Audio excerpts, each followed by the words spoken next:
2017 में पश्चिमी उत्तर प्रदेश से लेकर उत्तर प्रदेश में भाजपा की सरकार को गद्दी पर बैठाने वाले जो सर्व समाज आज किस तरीके से भाजपा के खिलाफ ये लामबंद अब नजर आ रहा है, इसकी बयान की आपको मेरठ में गुज्जर पंचायत के बाद और अब जिस तरीके से मुजफ्फरनगर में हालात बिगड़े हैं मांगेराम त्यागी पर मुकदमे दर्ज होने के बाद, क्या इन चीजों का असर पड़ेगा? क्योंकि गुज्जर समाज हो चाहे त्यागी ब्राह्मण समाज के मतदाता हो, वो हमेशा से भाजपा के पाले में जाते रहे हैं। लेकिन इस प्रकार से मुकदमे की जो कार्रवाई हुई है, चाहे वो सहारनपुर से लेकर मुजफ्फरनगर और मेरठ, इसके अलावा बागपत, जो पश्चिम उत्तर प्रदेश के ज्यादातर राज्य हैं, वहां पर ये हालात बने हैं। आखिर कौन इनके पीछे है और योगी आदित्यनाथ को कौन नुकसान पहुंचाना चाहता है? क्या उनको सही रिपोर्ट अधिकारी नहीं देते हैं या उनको जमीनी सच्चाई से रूबरू नहीं करा जाता? क्या हालात हैं? क्या इन घटनाओं का असर 27 पर पड़ेगा और पंचायत चुनाव पर? हमारे साथ उत्तर प्रदेश के नहीं राष्ट्रीय स्तर के एक पत्रकार नीरज त्यागी, जो समय समय पर आपको नेशनल चैनल पर नजर आते भी होंगे, अपनी प्रतिक्रियाएं देते हैं। हम उनसे बात करेंगे। पश्चिम उत्तर प्रदेश की मैं बात करूं चाहे पूर्वांचल की बात करूं, राजनीति की इनको हमारे एक पश्चिम में भाषा कही जाती है कि दाई, राजनीति की दाई इनको बोला जाता है। हम इनसे बात करेंगे कि क्या इन घटनाओं का असर पड़ने वाला है उत्तर प्रदेश की 27 के चुनाव में। सबसे पहले हम नीरज त्यागी जी का स्वागत करेंगे निष्पक्ष खबर पर। नमस्कार भाई साहब। इस प्रकार से अब पश्चिम उत्तर प्रदेश में हालात जुदा जुदा हो गए हैं। जो समाज हिंदुत्व के नाम पर भाजपा का झंडा 2027 में उठाकर चला था, आज वही समाज या उस समाज के विभिन्न लोग किस तरीके से लामबंद अब सरकार के खिलाफ हुए हैं। खासकर कि मैं देखा कि स्थानीय स्तर पर जनप्रतिनिधियों के खिलाफ नाराजगी ज्यादा है। दरअसल अभी का जो स्थिति है ये आज नहीं हुई है, ये 2022 के चुनाव के बाद से, जो विधानसभा का 2022 का जो चुनाव हुआ है उससे ये नजर आ रही है। नाराजगी भी नजर आई है और जातियों का बंटवारा भी होता नजर आया। एक बड़ा कारण रहा कि गुर्जर समाज, राजपूत समाज, त्यागी समाज, पश्चिम की बात करते हैं तो ब्राह्मण समाज, सभी लोग एकजुट हिंदू होकर के भारतीय जनता पार्टी को जिताने का काम कर रहे थे। अब की स्थिति क्या होगी? गुर्जर अलग, त्यागी अलग, राजपूत अलग। सबसे बड़ी बात यह है कि राजपूत समाज और त्यागी समाज एक ऐसा समाज था जो कभी भी, जब से भारतीय जनता पार्टी अस्तित्व में आई है, कभी भी टूटा नहीं है। एक सामंजस्य बनकर चलता था। बहुत अच्छी केमिस्ट्री रही और लगातार, क्योंकि उसके पीछे जो बताई जाती थी कि एक ही विचारधारा संघ की। अब उस विचारधारा को हिंदू विचारधारा को हो चाहे संघ की विचारधारा करो। और दूसरी सबसे बड़ी बात यह है कि पश्चिम उत्तर प्रदेश में ये जातियां बिल्कुल जो है एक तरीके से डिसाइडर है। अब आपने लोकसभा चुनाव देखा है, इमरान मसूद को लोग कहते थे कि इमरान मसूद मुसलमान है, कट्टरपंथी है। उस चुनाव में खुद मैंने ऐसी कई तस्वीरें देखी कि एक तिलकधारी पंडित जी इमरान को वोट देकर जा रहा है, तो उसका मतलब कहीं ना कहीं जनप्रतिनिधि से नाराजगी रही होगी। जब राजपूत समाज में आप जाओगे, उन्होंने नारा दिया था कि लघु कुल रीत सदा चली आई, प्राण जाए पर वचन न जाए। राजपूत समाज को कहीं ना कहीं सेंधमारी कर गए। और उसके बाद जब मतगणना हुई और मतगणना के बाद जो रिजल्ट आया और वहां से जो कैलकुलेशन आई, वो बड़ी चौंकाने वाली थी। हमारे समाज यानी त्यागी समाज, गुर्जर समाज, ब्राह्मण समाज, ठाकुर समाज, सभी जगह से एक पर्टिकुलर बहुत अच्छी वोट लेकर के इमरान ने बढ़त बढ़ाई, लगातार बढ़त बढ़ाई। जबकि राघव लखनपाल और उनका पूरा परिवार यहां लोगों के दिलों में बसा हुआ है। उनके फादर की यही स्थिति थी। मेरे ध्यान है जब हम छोटे थे, वो चुनाव लड़ते थे, तो हमारे गांव से लोग उनकी चुनाव की वर्करी करने के लिए जाया करते थे। लेकिन उसी राघव लखनपाल को एक बार भी लीड नहीं आई। लगातार इमरान पहली फेज से लेकर के आखिरी राउंड तक इमरान ने जीत बनाई। यही इकरा की स्थिति हुई। इकरा हसन के बारे में भी और उसके परिवार में चर्चाएं भी हो रही हैं। अब वो चर्चाएं हो रही है, वो उस समय वो गुर्जर हो गए थे दोनों, हिंदू भी गुर्जर, मुसलमान भी गुर्जर। अभी लेटेस्ट आप देखिए मेरठ की घटना है। अब मेरठ की घटना में वहां लोग, गुज्जर समाज लगातार वहां के मंत्रियों का नाम ले रहा है खुलेआम, और उन लोगों का तो ये भी कहना है कि एक स्वतंत्र प्रभार के मंत्री है जो हमारी सीट से जीत के जाते हैं जहां गुज्जर की तादाद भारी मात्रा में है, तो वो उनका विरोध कर रहे हैं। आज अभी मैं सोशल मीडिया पे या कहीं देख रहा था, उसके क्या वहां पंचायत हो रही है। उधर एक नया प्रकरण, यहां टोल प्रकरण था एक, उसमें एक हत्या हो जाती है, उसके बाद हत्या से पहले या बाद में वहां के कर्मचारी हटा दिए जाते हैं। वो सर्व समाज ने धरना दिया वहां, वो लोग, जो लोग हटाए गए थे, उन लोगों ने, लड़कों ने, महिलाओं ने, लड़कियों ने बैठ कर वहां धरना दिया। सर्व समाज के लोगों ने उसका समर्थन किया। लेकिन वो लोग पता नहीं कौन है जिन्होंने ये जाट वर्सेस त्यागी करने का प्रयास किया। उसके बाद बातचीत हुई, फैसला हुआ, सारी चीजें होगी, तय हो गया। मृतक का आज तक कुछ नहीं हुआ, जो यहां से मार दिया गया, अपहरण करा उसको मार दिया गया, उनका क्या हुआ अभी तक मुझे जानकारी नहीं है कि उनके खिलाफ क्या एक्शन हुआ। अभी पता लगा, अभी थोड़ी देर पहले सोशल मीडिया के माध्यम से फिर हमने अधिकारियों से फोन करके बातचीत की, तो उन्होंने बताया कि मांगेराम त्यागी और 2 अन्य लोगों के खिलाफ मुकदमा कायम हो गया है। अभी प्रतिक्रिया आ रही है त्यागी ब्राह्मण समाज की, हम जेल भरो आंदोलन करेंगे। तो इसका सीधे सीधे नुकसान, क्योंकि ये लोग पहले सब हिंदू थे, चुनाव के दौरान ये हिंदू होते थे, अब ये हिंदू नहीं, अब ये त्यागी, गुर्जर, जाट, ठाकुर, ब्राह्मण, पूर्वांचल में भूमियार। अभी बिहार में आप देख ही रहे हो बिहार का स्थिति। मैं समझता हूं कि हमारे भी 25 साल के करियर में आज पहली बार हम ये है कि पश्चिम के लोग भी बिहार के चुनाव की चर्चा करते हैं। किस लिए करते हैं? जातिगत राजनीति। भूमियार क्योंकि बड़ा फैक्टर है, क्योंकि भूमियार फैक्टर है, राजपूत फैक्टर है। वहां इस बार भारतीय जनता पार्टी गठबंधन ने 26 टिकट दे दिए, जबकि पिछली बार 4 या 5 टिकट थे भूमियारों को अकेले। आरजेडी ने भी दे दिया, लोजपा ने भी दे दिया, मांझी ने भी दे दिया। अब कई सीटें ऐसी हैं जिन्हें देख करके लोग हमसे टेलीफोन करते हैं या हमसे मिलते पूछते हैं मोकामा में क्या चल रहा है। अब मोकामा के बारे में यहाँ के आदमी को कहां से पता लगा? क्योंकि जातिवादिता होगी। जातिवादिता, सही कह रहे हैं। मेन चीज ये है कि जातिवादिता इतनी बढ़ गई। अब राजपूत समाज को भी भारतीय जनता पार्टी, जाति से जुड़ा अगर कोई भी मुद्दा है तो एक व्यक्ति, आम व्यक्ति भी उसको, चाहे वो असम का हो, बंगाल का हो, चाहे वो जम्मू कश्मीर का, उस पर नजर रखता है कि तेरी जाति से चल क्या रहा। ये चीजें बड़ी फैक्टर वाइज, जो अब इसका असर आप देखते हैं कि 27 में अगर हम बात करेंगे, 27 में जिस तरीके का एक राजपूत की समाज की आप अलग छोड़ दीजिए, तो जाना सीधा स्वभाव की योगी जी के साथ जाए कहीं ना। नहीं, राजपूत समाज की बात भी मैं ये चीज दावे के साथ कह सकता हूं, क्योंकि लगातार हमारे लोगों से बातचीत होती है, लगातार हम लोग फील्ड में रहते हैं, बातचीत भी करते हैं लोगों के साथ। हालात ये है कि अलग अलग चीजें, ये जातिवादिता हो रही है। अब देखिए, मुझे हम सहारनपुर जनपद की अगर बात करते हैं तो गुज्जर राजपूत की लड़ाई करा दी, ये कौन कराने वाला है भाई? हाँ, मैं यही पूछने वाला था कि जिस तरीके से जाट त्यागी, वहां जाट त्यागी हो गए, गुज्जर, ठाकुर, और ये चारों बिरादरी, ये कौन लोग हैं कि मतलब जो ये पूरा खेल जो चल रहा है, क्योंकि खेल का सीधा जो नुकसान है वो मुख्यमंत्री को होना है। उस खेल का, ये खेल लोकसभा चुनाव में भी हुआ। एक तरफ भारतीय जनता पार्टी का एक धड़ा है जिसे कहा जाता है महाराष्ट्र का, माननीय मुख्यमंत्री जी का, एक धड़ा कहा जाता है दिल्ली का। अब वो दिल्ली का कौन सा धड़ा है मुझे जानकारी नहीं है।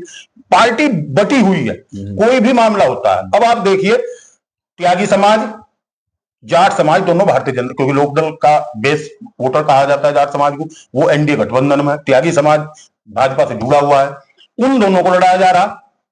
प्रकरण आपके सामने है, पहले भी हुआ, 1 महीने पहले भी हुआ, तो अगर आज दोबारा इस पूरे प्रकरण की अगर हम लड़ाई देखें तो इसकी जो पटकथा वो 2024 के लोकसभा चुनाव में लिखी गई। ये 2022 से लिखनी, 2022 के चुनाव के बाद से, जब उत्तर प्रदेश में सरकार बनी, उसके बाद से ही भारतीय जनता पार्टी, कहीं अगर बात की जाए, जैसे आपकी बातों को मैंने पूरी तरीके से परखा सुना भी, कहीं ऐसा तो नहीं है कि भाई जब सेंट्रल का सरकार आएगा चुनाव तो महाराज जी वाला ग्रुप उसको हवा देता है, जब यूपी का चुनाव आता है तो दिल्ली वाला ग्रुप उसको हवा देने लगता है।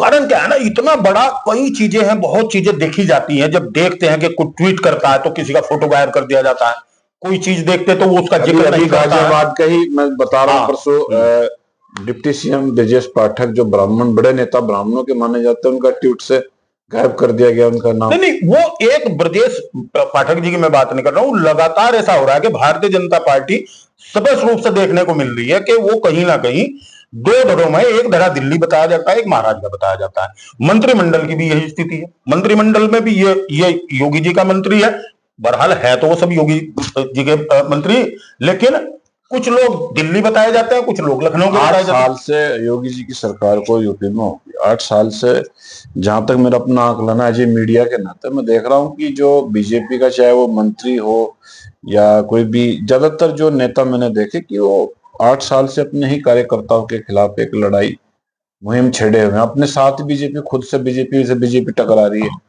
तो ये इसका परिणाम 27 में क्या होने वाला है? उसका परिणाम तो 24 में देख लिया लोगों ने, अब 27 तो और छोटा चुनाव हो जाता है। लग रहा है उससे भी भयानक ना हो जाए सर। नहीं, समस्या क्या है कि भारतीय जनता पार्टी, विपक्ष को तो फायदा है इस चीज का, उसको फायदा है कि ये अगर इकट्ठे होते हैं सब लोग तो ये हिंदू बन जाते हैं, और हिंदू बनते हैं तो ये भारतीय जनता पार्टी। एक नेता थे बीजेपी के, बड़े स्तर के नेता, मेरी उनसे एक बार बात हो रही थी अभी परसों, वो कह रहे थे कि जिस तरीके का अब खेल है कि बीजेपी उत्तर प्रदेश में अखिलेश यादव के ट्रैक पर खेल ली।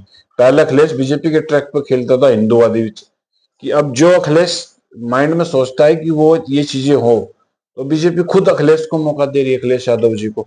नहीं नहीं, उसका कारण है, उसका बड़ा कारण क्या है कि जब घर में फूट है तो बाहर वाले को तो मौका मिलना ही मिलना है। मुख्य बिंदु क्या है इस पर कि जो आपने बात कही जातीय वाली, ये बहुत ही भयंकर, क्योंकि समस्या क्या है कि एक बार हमने पहले भी ये चर्चा एक चैनल पर हमारी डिबेट में बात हुई थी, सहारनपुर जनपद एक तरफ एससी राजपूत, एक तरफ राजपूत गुज्जर, मुजफ्फरनगर में ये हो गया जाट वर्षित, ये त्यागी जोड़ दिया, दोबारा जोड़ दिया, इनके पीछे मेरठ में हो गया, गाजियाबाद नोएडा में, गाजियाबाद नोएडा की यही स्थिति है, पहले वो जुड़ गया था मैटर जो है। तो ये कर कौन रहा है, इसके पीछे क्या पोजीशन है, क्योंकि विपक्ष को तो फायदा होना ही है इसका, क्योंकि ये सब लोग रहेंगे, क्योंकि ये एक माइंडेड। बात बताओ नीरज जी, जैसे कि मुकदमा दर्ज होता है, उसको पता है कि सरकार को इन चीजों से नुकसान होगा, तो योगी जी के अंडर मतलब ध्यान में तो चीजें रहती होंगी कि भाई इस चीज से हमें नुकसान होगा, तो उसके बावजूद भी ये क्यों होता है? आप अगर किसी मंत्री के खिलाफ खबर चलाओगे तो आपके संस्थानों पर छापेमारी, आप अगर किसी सरकार के भ्रष्टाचार के खिलाफ चलाओगे तो आपके खिलाफ मुकदमा दर्ज। तो ये चल क्या रहा है कि पूरा तरीके से अराजकता जो उत्तर प्रदेश में ये समय हो रही है। अब आपका यह बात सही है। कल मेरी परसों एक अधिकारी से बात हो रही थी, जब 8 साल में रोजाना एनकाउंटर हो रहे तो ये क्राइम क्यों हो रहा है? फिर भी 8 साल बाद भी एनकाउंटर, रोजाना एनकाउंटर, पर हर जिले में एक एनकाउंटर रोज होना है। और जब एनकाउंटर होते होते 8 साल हो गए, हजारों की तादाद में लाखों एनकाउंटर हो चुके हैं, तो आज भी क्राइम बरकरार है। तो इसका मतलब सही फीडबैक वहां जा नहीं रहा, या सही एनकाउंटर नहीं हो रहे। वही स्थिति इसकी है कि मुकदमे फर्जी क्यों होंगे, ये सीधा सीधा वही तो है। वहां तक तो बात जा ही नहीं, वहां तो सब ये जा रहा है कि बहुत बढ़िया चल रहा है। वो क्या है, एक कहावत है गांव में कि सावन के अंधे को सब चीज हरी हरी हरी नजर आ रही। अब महाराज की तो गलती नहीं, महाराज तो चाहते हैं कि लॉ एंड ऑर्डर बेहतर रहे। अब मैं किसी अधिकारी के बारे में भी नहीं कहना चाहता, लेकिन एक सवाल है ये, रोजाना हम भी मुठभेड़ की खबरें रोजाना चलाते हैं, रोज दिखाते हैं, आप भी दिखाते हो, एक एक थाने में रोजाना एक एनकाउंटर हो रहा। तो 8 साल में क्राइम खत्म क्यों नहीं हुआ? तमंचा फैक्ट्री भी आज भी पकड़ी जा रही है। तमंचे पूरे। आप एक मजेदार बात क्या है, टेलीफोन पर, आपके टेलीफोन पर रिंगटोन लगा दी, साइबर ठगों से सावधान रहे। साइबर ठग काम कैसे कर रहे हैं वो? तो ये तो बड़ा सवाल है, ये तो लखनऊ का और धरातल का तो बड़ा सवाल है। ये तो राजीव गांधी के जमाने में चले जाओ कि 1 रुपया भेजा तो 10 पैसे पहुंच रहे। वही महाराज जी जो आदेश करते हैं कि भाई law and order zero tolerance पा जाओ। अब लोग कहते हैं, मैंने तो किसी को कभी रिश्वत दी नहीं, लेकिन लोग कहते हैं रिश्वतबाजी बहुत बढ़ेगी। मेरा आपसे एक सवाल है जी, बिल्कुल ये एक आम आदमी के सब 24 का से जोड़ूंगा मैं। 2024 में अगर आप देख लीजिए, कैराना में आप चले जाओ, प्रदीप चौधरी का रासद, सहारनपुर में सांसद वो इमरान मसूद और राघव लखनपाल शर्मा, मुजफ्फरनगर में संजीव बालियान और हरेंद्र मलिक, 3 नेता, और तीनों नेताओं को एक ही व्यक्ति, जिसको ठाकुर पूरन सिंह हम कहते हैं, किसान नेता, राजपूत नेता, वो समर्थन देते हैं तीनों लोकसभाओं में खुलेआम जाकर। उसका परिणाम भी देखने को मिलता है कि बीजेपी तीनों सीट हार जाती है। अब इससे आगे आते हैं, जब हम सांसद प्रदीप चौधरी के समर्थक से बात करते हैं या हम देवबंद में उनके समर्थक से बात करते हैं, गुज्जर बिरादरी का, चाहे राघव लखनपाल समर्थक से हम बात करते हैं, तो वो क्या कहते हैं कि जी ठाकुर उन्हें हमें वोट नहीं दी, तो हम 27 में क्यों उनको वोट दें। तो ये जो चीजें चली हैं जातीय, कि भाई आज हिंदू हो गए, जब 24 में इलेक्शन थे उस समय राजपूत हो गए, जब अब हम क्यों हिंदू हों, तो हम भी इस तरीके का खेल करेंगे। तो ये चीजें चली हैं राजनीति से जातीय, ये सब भारतीय जनता पार्टी के नेता प्री प्लान कर रहे थे। ये सब चीज प्लान कर दी जाती है, क्योंकि मैं आपको बता दूं कि औपचारिक या अनौपचारिक, तो मुझे पता नहीं कि औपचारिक कही, लेकिन अनौपचारिक रूप से राघव लखनपाल जी ने कई बार ये कहा कि मुझे भारतीय जनता पार्टी ने हराया। उन्होंने एक जनप्रतिनिधि का नाम भी लिया अनौपचारिक रूप से, दो लोगों के नाम दिए। हाँ, वो जो भी है, उनका बयान आया था कि आस्तीन के सांप थे, तो वो बेहतर बता सकते हैं। प्रदीप चौधरी ने एक विधायक का नाम लिया, अदर बालियान ने एक विधायक का नाम लिया। तो इसको बालियान जी ने तो, संजीव बालियान जी ने तो खुलेआम नाम लिया, संगीत सोम तो ये दिल्ली की टीम, ये जो दिल्ली की टीम होगी यहीं की। तो अब वही है ना, अब हो क्या रहा है, ये तो समर्थक है तो 27, ये तो स्पष्ट रूप से जग जाहिर हो चुका है कि भारतीय जनता पार्टी का एक, पहले मजेदार बात थी भारतीय जनता पार्टी की, अगर बात कर लें तो भारतीय जनता पार्टी सत्ता और शासन संगठन दूर रहता था। अब जो सत्ता चला रहे हैं वो संगठन भी, वो भी संगठन वही चला रहे हैं। संगठन का आदमी नहीं संगठन चला रहा, ना ही उनका चयन हो रहा पदों पर। कहीं देख लो, पहले हम तो मंडल अध्यक्ष को ये समझते थे कि मंडल अध्यक्ष सहारनपुर मंडल या मेरठ मंडल का होता होगा। हमें अभी पता लगा कुछ दिनों से, जब से मंडल अध्यक्ष अस्तित्व में आए इस सत्ता के आने के बाद, कि भाई मंडल अध्यक्ष में बड़ी लाइजनिंग होती है। अच्छा, हाँ बिल्कुल, और ये सर्वविधि तो चर्चा लोग करते हैं कि भाई मंडल अध्यक्ष तो ये सोचते। अब वो मंडल इन्होंने पता न्याय पंचायत को बना रखा या किस उस पर बना रखा। राम जी ने एक बयान दिया आज, ये उनका बड़ा बयान चर्चित हुआ कि 10 लाख रुपए जिन विधायकों के पास थे, आज वो हजारों करोड़ों के मालिक हो गए, मंत्री विधायक। तो हमारे पास तो कुछ एक ऐसी भी चीजें आती कि जो मंडल अध्यक्ष कभी साइकिल पे यहाँ घूमते थे आसपास, आज वो भी गाड़ियों में लंबे लंबे चश्मे लगा के। अब भाई सत्ता का सुनो, इस बात को तो हम कहते नहीं, सत्ता का तो अब मान लिया सत्ता है तो सत्ता का कहीं ना कहीं प्रत्यक्ष या अप्रत्यक्ष रूप से लाभ मिलता है। मान लिया हम भी अगर कहीं जाते हैं, एक दिन हम कहीं चले गए तो वहां बैठने की जगह नहीं थी, हम दूर अपना खड़े हो गए, तो एक आदमी आया, उन्होंने कहा भाई साहब आ जाओ यहाँ बैठ जाओ, तो वो तो सत्ता है, थोड़ा बहुत उसका तो सत्ता का प्रत्यक्ष या अप्रत्यक्ष रूप से लाभ मिलता है। मिलाकर अब बात को अगर हम यहाँ खत्म करते हुए आखिरी सवाल ये कि 27 का जो रिजल्ट है, ये जो जातीय तनाव शुरू हुआ है बीजेपी के भीतर, जो बीजेपी के लिए कहीं ना कहीं नुकसानदायक है, क्योंकि जो हारा है तो वो बताते हैं कि जो हारा हुआ व्यक्ति होता है वो कहीं ना कहीं पूरी ताकत लगा देता है बदला लेने के लिए। दरअसल अब इस बदला लेने वाले लोगों को योगी जी अगर कंट्रोल करेंगे तो दिल्ली के माध्यम से कर सकते हैं, वो डायरेक्ट उनके पास से कंट्रोल नहीं होने वाले। नहीं, उसका कारण क्या है कि ये मैं 57 लोकसभा सीटों पर, उत्तर प्रदेश की 57 लोकसभा, 80 में से 57 लोकसभा सीटों पर मैं खुद गया हूं, हर जगह जातीय चर्चा थी, हर जगह जातीय चर्चा थी, जातीय चर्चा हर जगह है, आज हर जगह विधानसभा से पहले गांव के प्रधान के चुनाव तक जो वहां तक जातीय होगी, वो जातीय हो गया। अब समस्या क्या है, महाराज जी कैसे रोक लेंगे, जो हारे हुए हैं वे हरवाने का काम करेंगे, उन्होंने लिस्ट बना रखी है अपनी। भाई जो हारा है, मैं नाम तो नहीं लेता किसी का कि कौन हारा कौन जीता, लिस्ट लिए बैठा, लेकिन जो हारा है उसने तो लिस्ट बना रखी, क्योंकि अभी तो ज्यादातर विधायक भाजपा के थे। मेरे जो सूत्र मुझे बता दें कि प्रधानमंत्री जी ने योगी जी को बुलाया, फिर अगले दिन दिल्ली में अमित शाह और जेपी नड्डा ने योगी जी को बुलाया, तो कुछ ऐसी सुगबगाहट वहां से सुनने में आई कि इसको रोकने के लिए, इस विरोध को रोकने के लिए कि चेहरे बदल दिए जाए यूपी में 27 में ऐसा हो सकता है। सुगबगाहट तो किसी चीज की आ जाओ, पिछले 2 साल से राष्ट्रीय अध्यक्ष नहीं पार्टी बना पाई, जिला अध्यक्ष सत्ता वाले जिसे बनवा लाए वो बनकर बैठ गया। आप सहारनपुर का कहीं की ले लो, सहारनपुर में खैर ज्यादा जानकारी सहारनपुर के जिला अध्यक्ष कौन है मैं तो शायद उनके नाम भी ध्यान नहीं है, लेकिन सत्ताधारी लोग ही अपनों को जिला अध्यक्ष बनवा लाए, प्रदेश अध्यक्ष नहीं बना 2 साल से। 2 साल से जो है आपका पौने 2 साल से दिल्ली में राष्ट्रीय अध्यक्ष नहीं आप बदल पाए, तो वो तो उनका इतना इंटरनल खींचतान लगती है कि बड़ी खींचतान के दौर से भारतीय जनता पार्टी गुजर रही है।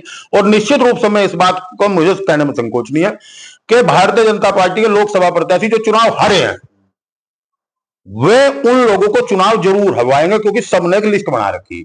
अब मुझे फला फला न, वो चाहे जिला पंचायत सदस्य है, चाहे वो विधायक है, चाहे वो कुछ भी है, चाहे प्रधान है, हाँ भारतीय जनता पार्टी गड़बड़ी की कि किसने गड़बड़ी करी। तो आज के हालात भारतीय जनता पार्टी के शासन में जो जातीय संघर्ष है, जबकि जातीय संघर्ष बहुत लोकतंत्र के लिए, कहिए समाज के लिए, मान लिया हमारा पड़ोसी तो किसी दूसरी बिरादरी का है तो हम उससे संबंध थोड़ा ही खराब करेंगे, या हम कोई गैंग बना के थोड़ा ही चलेंगे कि सब लोग एक त्यागी गैंग बना लो, एक गुज्जर गैंग बना लो, एक राजपूत गैंग बना लो, एक जाट गैंग, ऐसा थोड़ा ही है। ये तो समाज है, इसी का नाम लोकतंत्र भी है, इसी का नाम समाज भी है। जब सब लोग एक जगह बैठते हैं, बातचीत करते हैं, मान लिया अगर कोई आपस में गड़बड़ कोई बातचीत भी हो जाती है, मान लिया ये विनोद मलिक या मंगेराम त्यागी के बीच में कुछ विवाद था, समाज के लोग बैठ जाते हैं, निपटा देते हैं। अब क्यों नहीं निपटा रहे? अब क्यों दोबारा मुकदमा करवाया गया 1 महीने बाद, जबकि फैसला हो गया था? तो वो हवा देने के लिए कि मामले चलते रहे, दब है ना मामले। तो यही है फिलहाल की जो जातीय। तो ये थे धन्यवाद भाई साहब। और मैं आपको बता दूं, राजनीति की एक कहावत है कि जब आप कोई बीज बोएंगे तो उसकी फसल को भी आपको ही काटनी पड़ेगी। 2024 में जिन नेताओं ने जातीय फसल लहराने का काम किया था, आज वही फसल, आज कहा जाए तो आज वही नस्ल आज उनके खिलाफ खड़ी है। और कहीं ना कहीं 27 का जो चुनाव कुछ मंत्री कुछ विधायकों के लिए ऐसा होने वाला है कि उनके सामने सरेंडर, एक कानूनी भाषा कहा जाता है कि सरेंडर करने वाले हालात होंगे, या तो वो छोड़कर भागेंगे विधानसभा क्षेत्रों को, या जनता उन्हें हराने का काम करेगी। और ऐसी ही तैयारी जो हारे हुए प्रत्याशी हैं लोकसभा के, उनके लोग भी उसमें जुट चुके हैं। देखना यह है कि 27 का ये बीजेपी का अंदरूनी रंग कहाँ पहुंचेगा, ये आने वाला वक्त ही बताएगा। निष्पक्ष खबर के लिए, राजनीतिक चर्चा के लिए मैं था प्रशांत त्यागी। धन्यवाद। जय हिंद, जय भारत।